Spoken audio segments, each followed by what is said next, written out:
Bonjour. Dans la théologie catholique, il est dit en permanence que on ne peut pas savoir si on est vraiment en état de grâce. Il y avait même une question piège qui avait été posée à Sainte Jeanne d'Arc pour la faire tomber. C'était uniquement le but de ces théologiens. Ils lui avaient demandé « Êtes-vous en état de grâce ?» Et elle, de manière stupéfaite, elle avait répondu par une phrase qui ne pouvait être qu'inspirée par l'Esprit Saint. « Si je n'y suis pas, Dieu m'y mette. Et si j'y suis, Dieu m'y garde. » Je voudrais dans cette vidéo et à travers la vie de Saint Gurloez, un saint breton qui a vécu, qui est né vers l'an 1000, qui est mort en 1057, je voudrais expliquer pourquoi on ne peut pas savoir qu'on est en état de grâce. Et pourtant, je ne donnerai la solution qu'à la fin de cette histoire. Je rappelle d'abord au début que être en état de grâce, au sens chrétien, ça veut dire être dans un amour réciproque avec Dieu, un amour intime, un amour confiant, faire que notre amour qui répond à l'amour de Dieu plaise à Dieu, qu'il le bénisse vraiment. Qui est Saint Gurloez ? À l'origine, c'est le fils d'un roi en Grande-Bretagne. La Grande-Bretagne, à cette époque-là, commence à se réunir dans ce qu'on appelle le Royaume-Uni. Et les 7 royaumes qui la composaient commencent à être unis. Mais ça se passe douloureusement. Il y a des guerres, il y a toujours les Danois, lorsqu'ils naissent, c'est-à-dire les Vikings, qui attaquent, qui veulent prendre le pouvoir sur cette terre. Et donc, on dit qu'il était le fils du roi de Northumbrie. Donc voici la carte et le royaume de Northumbrie est en rose sur la représentation. Comme je vois qu'il y a 2 royaumes représentés en rose, je vise évidemment celui qui est le plus au nord. Alors, étant élevé selon la mode de l'époque, comme un prince, c'est-à-dire en apprenant à faire la guerre, en apprenant à se battre, en portant une cotte de maille, toutes ces choses-là, ce jeune homme qui était extrêmement vigoureux, suivit son père dans diverses guerres qu'il fit contre des princes ou des rois ou des nobles du secteur, comme c'était en permanence l'histoire dans ce royaume en train de se former.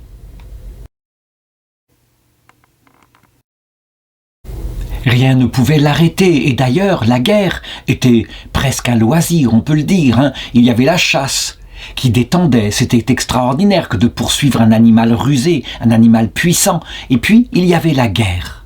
Or, notre saint, qui à l'époque donc était bien croyant, la Grande-Bretagne était chrétienne, il faut le reconnaître, mais d'un christianisme, je dirais, qui, un peu comme l'eau sur les plumes d'un canard, baptisait les âmes. Gurloez, c'est le nom breton qu'on lui donne, qui s'appelait aussi Hurlo ou Hurlou ou Saint-Hurlou. Il y a plusieurs prononciations, peu importe. Il partit un jour au combat avec son père contre une armée d'un prince du secteur. Et, je dirais, il tua plusieurs soldats, et en particulier l'un d'eux qui était particulièrement bien vêtu, et qu'il tua d'un seul coup.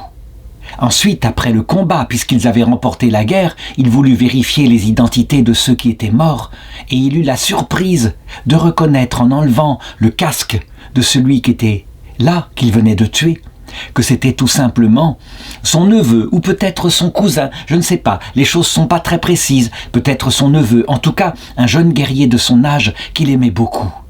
Le choc fut absolument stupéfiant. Et là, se rendant compte de ce qui s'était passé, et pourtant, on le voit bien, n'étant pas coupable du meurtre de cet ami de sa famille, il entra dans une crise intérieure terrible, une crise si terrible qu'il eut un repentir profond. Repentir pour avoir aimé la guerre, repentir devant Dieu, et qu'il décida, à cette époque-là, et rien ne put l'arrêter, il décida de tout quitter, de mépriser l'héritage que son père aurait pu lui donner, le royaume, pourquoi pas, pour se retirer dans un endroit silencieux, pour pleurer devant Dieu le crime qu'il avait fait, et le pleurer maintenant toute sa vie.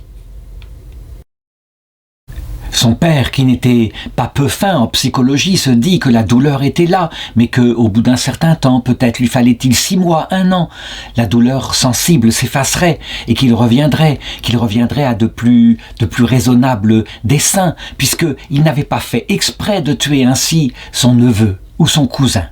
Rien n'y fit.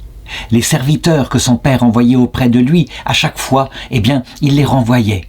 Et le temps passait, et il se retirait dans un lieu de plus en plus désert. Il voulait qu'on ne le reconnaisse pas.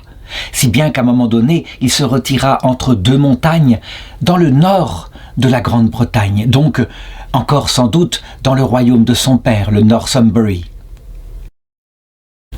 Il vécut comme cela 1 an, et son père, malheureusement fut obligé de reconnaître que la prédiction qu'il avait faite était fausse. Lorsqu'il voulut de nouveau envoyer des serviteurs pour le ramener à la raison, alors cette fois, n'y tenant plus et craignant qu'on le force à revenir à la cour, il disparut encore plus loin, au bord de la rivière Tamar, où il demeura ainsi plusieurs années. Manifestement, il ne changeait pas dans sa détermination, il voulait payer sa faute, et donc, comprenant que, s'il restait ainsi dans la Bretagne insulaire, on viendrait le chercher jusqu'au bout, il décida de la quitter, de rejoindre le continent et de s'installer dans la Bretagne continentale, qui parlait une langue gaélique, c'était tout de même des régions qu'il connaissait bien, et il s'installa sur une île qui se trouvait au sud de la Bretagne, donc l'île de Groix. Voici comment elle se situe sur une carte. Et il vécut là comme ermite, simplement dans le silence, ne voulant rencontrer personne, sauf qu'au bout d'un certain temps, forcément, l'histoire de sa présence par des pêcheurs du coin se répandit sur le continent, et parce qu'à cette époque-là, il y avait partout des jeunes hommes en particulier qui cherchaient à se trouver un maître spirituel pour marcher vers Dieu, entendant parler qu'il y avait sur l'île de Groix un saint ermite qui priait toute la journée. Décidèrent ces jeunes-là de se rendre auprès de lui pour recevoir ses conseils spirituels. C'était chose évidente, On ne peut pas, quand on est jeune, qu'on veut se consacrer à Dieu, se lancer comme cela habituellement. On est attaqué par tellement de démons dans les premières années de sa consécration qu'on a de très grandes chances de s'écrouler. Et donc, parce qu'il était chrétien, voici que Saint Gurlose les reçut, leur donna des conseils, leur expliqua sa propre expérience, et je dirais peut-être par quelques indices qu'il laissait ici, lorsque ces jeunes hommes repartaient, et le bruit se répandit que c'était sans doute le prince de Northumbrie qui avait disparu. Peut-être c'était lui. 10 années passèrent ainsi depuis le meurtre à la guerre de son cousin. Et voici qu'en 1029, le comte de la région bretonne de Cornouailles, qui se trouve, au sud-ouest de la Bretagne, voilà, on peut la situer comme cela, je la marque ici en vert. Bref, le comte fit un rêve brûlant, alors qu'il était malade, qu'il était au bord de la mort. Il se réveilla en sursaut, il était en sueur, il avait vu une croix d'or qui descendait du ciel et qui rentrait dans sa bouche. C'était quelque chose de très fort, et donc il dépêcha son frère qui s'appelait Oscande, qui était l'évêque de Quimper, et sa femme, la comtesse Judith, auprès du pape à Rome, afin de le consulter sur ce sujet, de savoir très exactement ce que pouvait signifier ce songe. Il pensait qu'il avait une signification spirituelle très précise, mais que voulait-il dire? C'était urgent, il voulait guérir, et donc, voilà, au bout d'un certain temps, étant toujours malade, et cette maladie étant chronique, ne l'emmenant pas tout de suite à la mort, lorsque son frère et sa femme, la comtesse Judith, revinrent de Rome, le pape Jean XIX, intuitivement, leur avait donné cette interprétation. Venait-elle de Dieu? Venait-elle de lui-même? Toujours est-il que Dieu s'en servit en lui disant que probablement, il devait faire un vœu à Dieu, un vœu, et s'il guérissait, si Dieu le guérissait, alors il faudrait mettre de l'argent pour fonder sur son comté une abbaye dédiée en l'honneur de la Sainte Croix du Christ. Le comte, ayant reçu cette réponse, il décida immédiatement et sans attendre, dans une grande cérémonie, de faire un vœu public à Dieu et de promettre que s'il guérissait, oui, il mettrait tout l'argent qu'il faudrait pour fonder une abbaye de pierre et pour la doter richement pour que des moines puissent s'installer et que cette abbaye, ensuite, elle serait chargée de méditer la croix du Christ et de prier à jamais pour sa propre sanctification. La chose était bien belle, hein, et il fit tout ce que le vœu lui enjoignait de faire. Il trouva même quelques jeunes hommes qui voulaient se consacrer à Dieu, et il les installa dans ces bâtiments auxquels les ouvriers travaillaient, payés à prix d'argent par le comte. Mais ça ne suffisait pas, il fallait un père abbé, des moines, des jeunes moines qu'on met ainsi dans un monastère sans direction. Eh bien, il se pourrait bien que l'un d'entre eux, qui n'est pas très courageux, prenne le dessus sur les autres et les entraîne à fonder un monastère décadent. Nous étions à cette époque-là en pleine crise de l'Église, l'une des plus terribles crises, et la décadence partout était répandue, jusque au Vatican. C'est vrai, les papes appartenaient tous ou presque à une famille qui dominait le Vatican, et ils faisaient nommer qui un oncle, qui un cousin, qui un neveu, quelquefois même un enfant, dit-on, comme moine. Et la décadence se répandait dans toute l'Église. Mais il y avait quelques monastères qui véritablement se tenaient, voulaient réformer l'Église. Et donc, l'évêque, le frère du comte, Oscande, dont j'ai parlé tout à l'heure, qui était évêque de Vannes, ayant entendu parler de cet ermite, de ce saint ermite, âgé de peut-être 30 ans, mais expérimenté, il n'avait eu que de bons bruits de lui, qui habitait sur l'île de Groix, eh bien, il alla tout simplement auprès de lui, et il le dépêcha, il lui demanda, au nom de l'obéissance, de rejoindre le monastère de son frère, pour en devenir le père abbé. De même, il trouva 12 moines, 12 volontaires de l'abbaye Saint-Sauveur de Redon pour qu'ils rejoignent ainsi. Et c'est ainsi que le monastère, dont les murs étaient tout neufs, fut doté d'une vraie communauté. Eh bien, Oscande, qui était là, constata que celui qu'il avait choisi comme abbé, Gurloès, eh bien, que c'était un choix judicieux. Cet homme-là, manifestement, avait beaucoup souffert de par le crime qu'il avait commis jadis, et il était devenu un homme à la fois miséricordieux et raisonnable, un homme prudent. Et donc, à la tête de ce monastère, non seulement il instaura les règles des bénédictins avec l'ascèse qui était nécessaire pour ne pas s'endormir, mais il le fit aussi avec miséricorde. Il avait un cœur plein de patience et de pitié pour les jeunes moines qui, eux, n'arrivaient pas à se soumettre à une telle ascèse.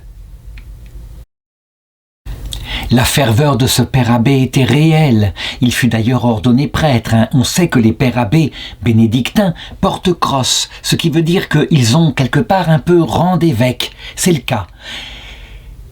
Et il entraîna sa communauté pour qu'elle ne marche que dans un seul but, obtenir la vie éternelle. Dans le repentir, il expliquait à ses frères que si on n'avait pas le repentir, si on ne se considérait pas soi-même comme pécheur, alors, eh bien, on n'obtiendrait rien du tout. Que la plus grande des vertus, celle qui devait être acquise en premier lieu, fondement merveilleux de la charité, c'était un cœur repentant, et il en avait l'expérience. Il géra le monastère dont il était abbé pendant près de 30 ans et mourut finalement en 1057. On a la date, elle a été gardée, et les moines, lorsqu'il mourut, le regrettèrent énormément, et ils l'enterrèrent dans l'abbaye. Et la réputation de sa sainteté se répandit tout entour dans la Bretagne. Les gens vinrent auprès de son tombeau pour obtenir des guérisons, si bien qu'un jour, l'abbé Benoît, qui était un des fils d'Alain Cagnard, qui était l'évêque de Nantes, eh bien, fit exhumer son corps pour l'exposer à la vénération des fidèles. Il le fit, eh bien, quelques années après sa mort, en 1083. Et il demanda à Rome sa canonisation. Il faut savoir qu'à cette époque-là, 1083, eh bien, il y avait eu à Rome un saint pape qui avait pris le pouvoir, qui lui n'était pas élu à force d'argent, de simonie. C'était le pape Grégoire VII. Il avait réformé l'Église. Il y avait mis une discipline, lui qui était aussi un ancien moine. Mais son successeur, qui s'appelait à l'époque Urbain II, eh bien, qui était en train d'approfondir la réforme grégorienne dont je viens de parler, lui ne voulut pas qu'ainsi, eh bien, Gurleose soit canonisé sans qu'il y ait une enquête sur les miracles qu'il avait faits pour vérifier si ce n'était pas simplement la rumeur populaire. À cette époque-là, les règles n'avaient pas encore été fixées, les règles canoniques. Urbain II n'est pas Urbain VIII. Urbain VIII, beaucoup plus tard, le fera. Mais tout de même, on demandait une confirmation de Dieu. Les miracles étaient indispensables. Eh bien, rien n'y fit. Le peuple breton, qui lui savait bien qui était Gurleose, le peuple breton, lui, obstinément, le déclara saint. Urbain II, qui était un saint pape, qui fut béatifié plus tard, insistait, s'il n'y a pas des témoins pour attester avoir vu de leurs yeux ces miracles, et si cela n'est pas confirmé par le commun consentement d'un synode plénier, alors cette canonisation n'est pas valable. Mais le peuple, il n'y avait rien à faire, disait, il est saint, et c'est ainsi, il est saint. Et nous continuerons à le prier. Dans cette Bretagne qui parle le breton, eh bien, on continua donc obstinément à l'appeler Sainte Ourlou. Ce qui, d'ailleurs, par homophonie, qui se rapproche du mot breton hurlou, qui signifie la maladie de la goutte, cette maladie qui fait si mal au bout des pieds quand on mange parfois trop de viande. Eh bien, c'est ainsi qu'il devint peu à peu pour les Bretons celui qui était chargé de guérir la goutte, mais c'était uniquement par glissement de nom. Et les pèlerins venaient, et ils savaient qu'il les exauçait.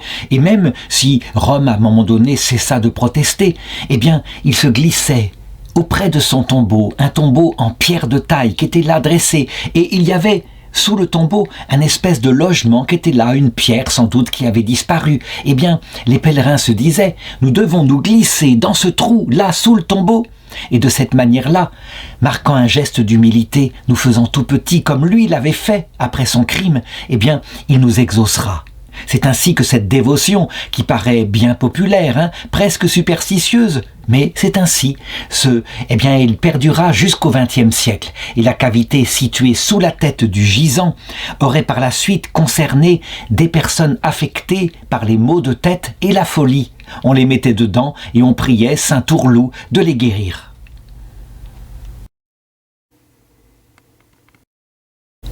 Le temps a passé, et actuellement, au XXIe siècle en Bretagne, eh bien, il y a encore des chapelles qui lui sont dédiées, comme à Clohar-Carnoët, au Fawet, à Languivit et à Lanvenegen. Il me reste maintenant à aborder la question dont j'avais parlé au début, à savoir, eh bien, comment sa vie nous apprend-elle qu'on ne peut pas savoir qu'on est en état de grâce ? Je l'ai dit, cette question est essentielle et Martin Luther, au XVIe siècle, lorsqu'il réforma la foi, lui, il s'opposa à cela en disant « On peut savoir qu'on est en état de grâce, quel que soit notre péché.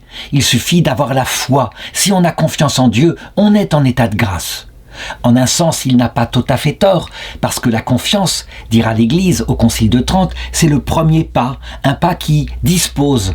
Mais l'Église affirmera aussi, ça ne suffit pas. Avoir confiance en Dieu et tuer, par exemple, on le voit bien, c'est marqué dans une épître de Saint Paul, quand j'aurai la plénitude de la foi, une foi à déplacer les montagnes, si je n'ai pas la charité, je ne suis rien. Il faut donc, en plus de la foi, l'amour. Un amour, c'est quelque chose en acte qui aboutit à des œuvres d'amour. Ça veut dire que, très simplement, comme dans le mariage, une femme qui aurait confiance en son mari, tellement confiance qu'elle resterait au lit toute la journée à attendre qu'il revienne du travail, et qui ne l'aimerait pas en acte, en agissant, en rangeant la maison, en surveillant les serviteurs, en étant là véritablement, eh bien, parce que l'amour se prouve par des actes, au bout d'un certain temps, je ne sais pas si ce mari l'aimerait. Eh bien, en ce qui concerne Saint Gurlose, je dirais que quand on vit sa conversion, c'était uniquement parce qu'il avait tué son cousin. Mais il avait tué bien d'autres hommes, et ils avaient tué joyeusement, mais il ne les connaissait pas. Simplement, lorsqu'il tua son cousin, il eut une douleur humaine, parce que ce cousin, il l'aimait, c'était son ami, tout simplement. Mais il ne l'avait pas fait exprès, et donc on le vit changer de vie, s'accuser de cela, parce que une douleur humaine l'avait atteint. Mais sa raison en elle-même, elle aurait dû dire, eh bien, quand je tuais des inconnus, qui étaient des soldats de l'armée ennemie, et que je me réjouissais parce que ça m'occupait, je n'avais aucun repentir parce que je n'avais aucune douleur sensible. Ce qui veut dire que, manifestement, la conversion de Saint Gurlose, eh bien, elle vint d'un mauvais repentir. En réalité, elle vint d'un repentir purement humain, parce que il s'accusa de quelque chose qui l'avait touché. Et tous les péchés graves qu'il faisait avant, parce qu'il ne touchait pas sa sensibilité, il ne s'en repentait pas. Voilà de quelle façon la plupart du temps nous agissons. Je veux dire par là que lorsqu'une chose nous touche, donc provoque une sensibilité d'une façon ou d'une autre, alors tout d'un coup nous nous tournons vers Dieu.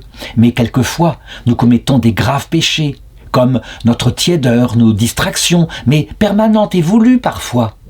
Et nous ne nous en rendons pas compte, puisque personne ne les voit. Mais Dieu, lui, il les voit. Donc, nous ne découvrirons vraiment qui nous sommes devant Dieu que lorsque, en voyant Jésus-Christ à l'heure de notre mort, nous verrons à la lumière de son sacré cœur notre propre cœur.